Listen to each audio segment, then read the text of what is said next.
Who do you want to be? Who do you want to be in this moment right now? Whatever role you're taking on, who is it that you want to be?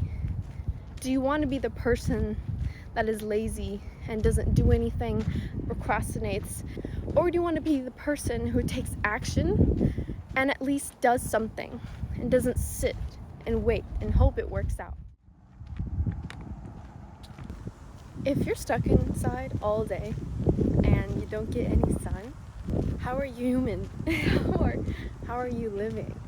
Are you a vampire or something? I don't know how someone can live without the outdoors.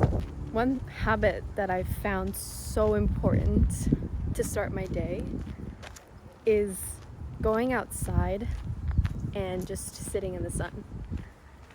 Letting the sun rays hit your skin so that you feel revived and awakened.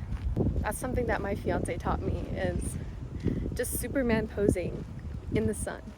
If you don't know what a Superman pose is, it's like this. And just a simple pose like that can go a long way. And just by doing that, I've noticed my energy levels have changed.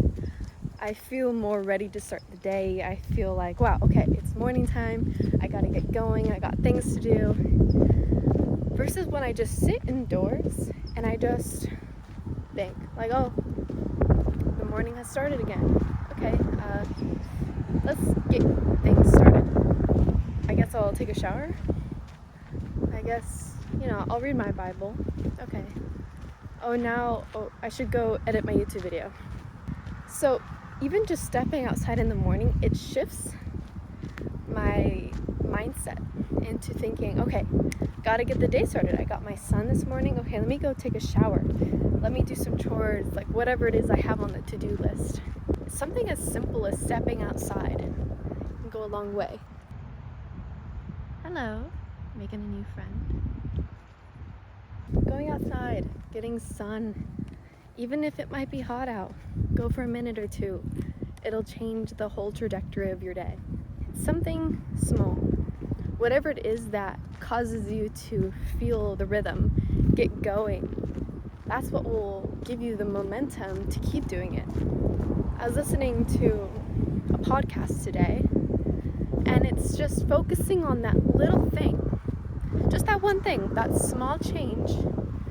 You don't have to focus on everything all at once, because that will just cause you anxiety and worry and all these emotions that aren't from God.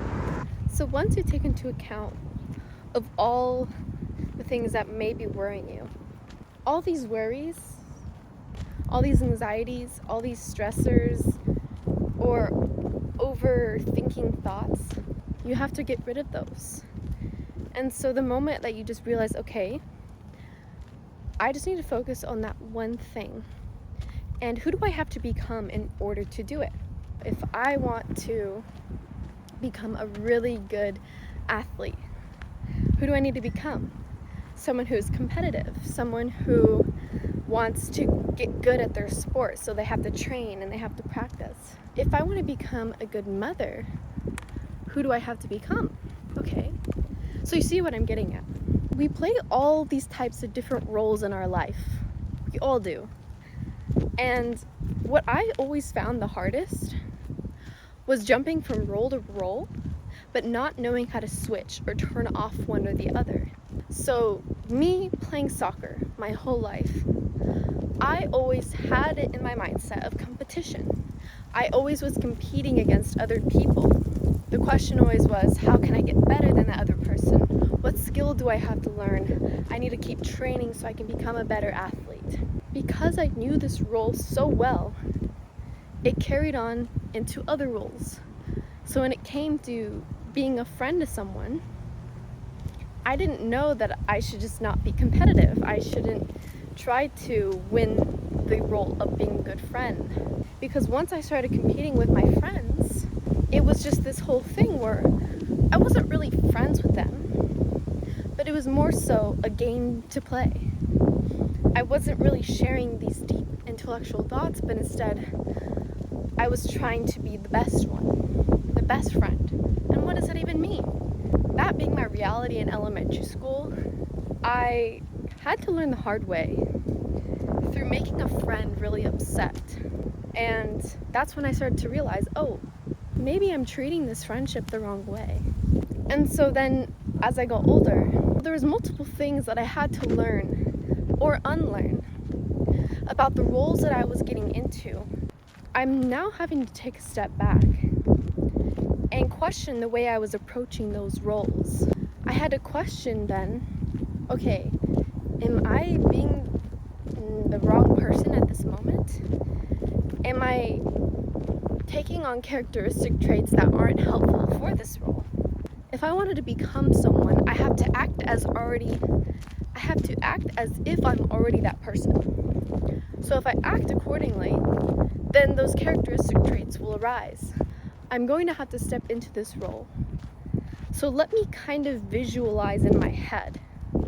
What do I have to do? What would every day look like? The initial preparation of thinking, how am I going to even act? In this podcast I was watching, it was Mel Robbins interviewing a world athlete who coaches Olympians and athletes and such. I forgot his name.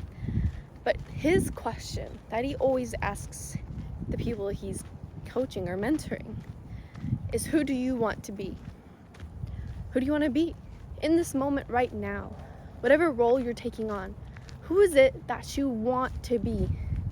Do you want to be the person that is lazy and doesn't do anything, procrastinates? Or do you want to be the person who takes action and at least does something and doesn't sit and wait and hope it works out?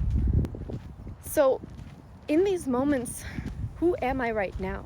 Who do I want to be for the people watching? Who do I want to be when I go home to my parents? Who do I want to be when I'm around my fiance? Or who do I want to be when I'm with my sisters? Just the list goes on. And so this is a question that I'm now going to be ingraining in my head, because I realized that I was going into certain things with the wrong mind, with the wrong state of mind. So then what do? Okay, now I get to rewrite the story. I get to rewrite the role that I'm going into. What I encourage you to do is just take a little step back. Is not even try to do too much, because this can become overwhelming. And that's not what I'm trying to do. I'm simply just giving you a tool that you can use to your advantage. Is simply pausing for a moment. Who do I want to be in this role? That's the first question to ask yourself. Who do I need to become to be closer to Jesus, to be more like Jesus, to learn from Jesus?